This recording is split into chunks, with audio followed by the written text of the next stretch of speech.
Ever think your husband's cheating? Try pancakes. So for the past 2 months, my husband, retail manager, lifelong cereal enthusiast, and proud burner of pasta, starts disappearing into his office every Sunday morning for 3 hours. I'm talking full lock the door, important project kind of disappearing, which is already suspicious because in 8 years together, this man has never brought home a single ounce of work, not even during Black Friday when Best Buy turns into a Thunderdome. So I ask him casually what he's doing, and he says stuff like, store reorganization planning.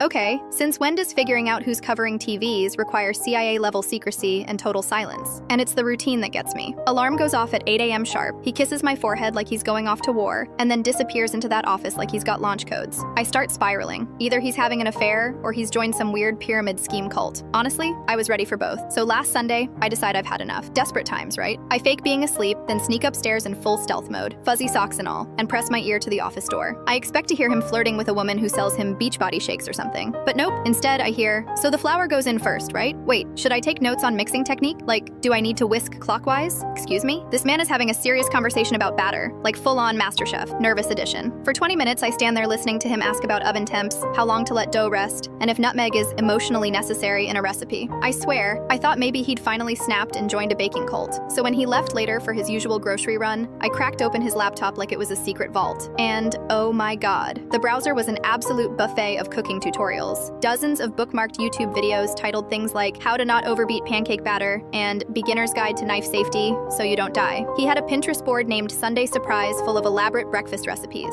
and he'd joined a Facebook group called Beginner Cooks Supporting Beginner Cooks, where he posted pictures of his disasters and asked earnest questions like, can you substitute yogurt for buttermilk if it's vanilla flavored? But the real kicker? In his Google Drive, I find this document titled Operation Perfect Wife Breakfast. Y'all, I lost it. It was a full military-grade operation. I'm talking ingredient spreadsheets, backup recipes, troubleshooting sections labeled Disaster Recovery Plan, and a timeline ending on our anniversary next month. I started crying like a Hallmark character. Because here's the thing, I had casually mentioned once that I missed my grandmother's Sunday breakfasts. She passed last year, and I told him how she used to make these perfect pancakes with crispy edges and fluffy centers, served with maple butter and fresh strawberries. It was this tiny, emotional convo about how holidays feel kind of hollow without her. He just nodded and held my hand. Didn't say anything big, but there it was, in his notes. Recreate Grandma Jean's pancakes, with quotes from my mom, substitute trials, and even a just-in-case frozen pancake contingency plan, in case he couldn't nail the recipe in time. When I finally confronted him, okay, I was ugly crying, he turned bright red and was like, I didn't want to tell you until I got it perfect.